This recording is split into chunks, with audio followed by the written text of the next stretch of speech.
Kirk is one of our Search for Scratch program subscribers, and he wrote in, and he's a 10 handicap player, and he has trouble hitting thin and fat shots, which frustrates him on the way around. He feels like he could get his handicap from 10 down to 3 if he could get better with the pitch shots and the chip shots around the green. So right now I'm about 40 yards off the green, and I'm going to show you a simple way of understanding a pitch shot and how to become more successful at it.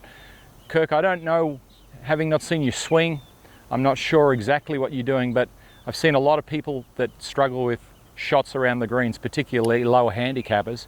And what I tend to find a lot of the time is that the golf club is swinging too far back and there's too much wrist hinge in the swing. And by adding wrist hinge, you add a lot of speed in the golf club, because the golf club has got to effectively, what gets cocked has to get uncocked. And when you've got a very short distance to do that in, the golf club can over accelerate and lead to a poor impact condition. So I'm assuming that you probably got a little bit of that going on as a better player, that there's probably a little bit of bent left wrist going on as you're striking the golf shot, or lead wrist. And what I'd like to show you is a different way of doing it. So first and foremost, in my short game system, we swing the golf club back knees, hips or shoulders and no further when we're around the greens playing chip and pitch shots. So in this case, Kirk, we're going to talk about a pitch shot. And this, I've got a pitching wedge in my hand, and when I swing the golf club back, I don't want the golf club head to travel higher than my right shoulder. Now if you look at it, when I do that, Kirk, you can see I've got very minimal wrist cock. So there's hardly any there, just by virtue of making sure the golf club doesn't swing back higher than my right shoulder. The other thing about it is, if I go from this angle, notice the golf club is in front of my right shoulder. It hasn't traveled in behind here.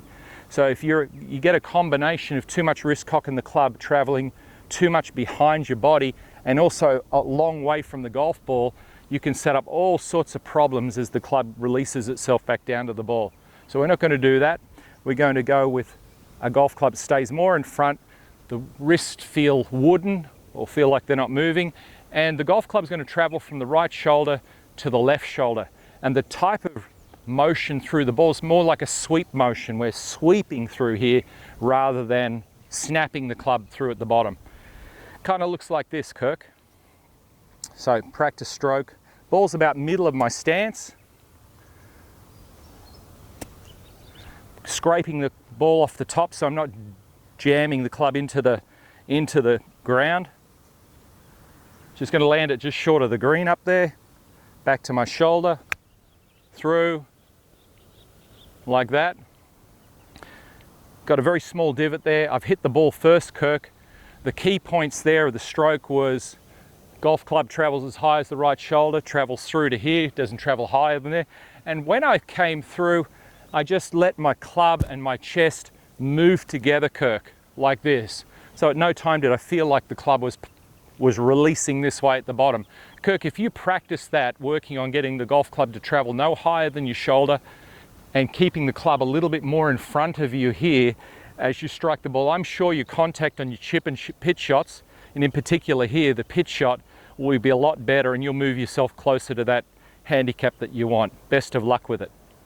Well, there it is. We hope you enjoyed this lesson. Remember to share any questions in the comments below, and feel free to share this video with your golfing friends. We want to help you easily and effortlessly lower your handicap by 4 shots or more. So we want to invite you to join our Search for Scratch program, which we've designed to help you find out how good a golfer you can become if you are trained with the best coaching model, practice plan and course management system, all whilst developing a champion golfer's mindset. For more information and to become another one of our success stories, visit searchforscratch.tv/Search for Scratch program, or click the link in the description below.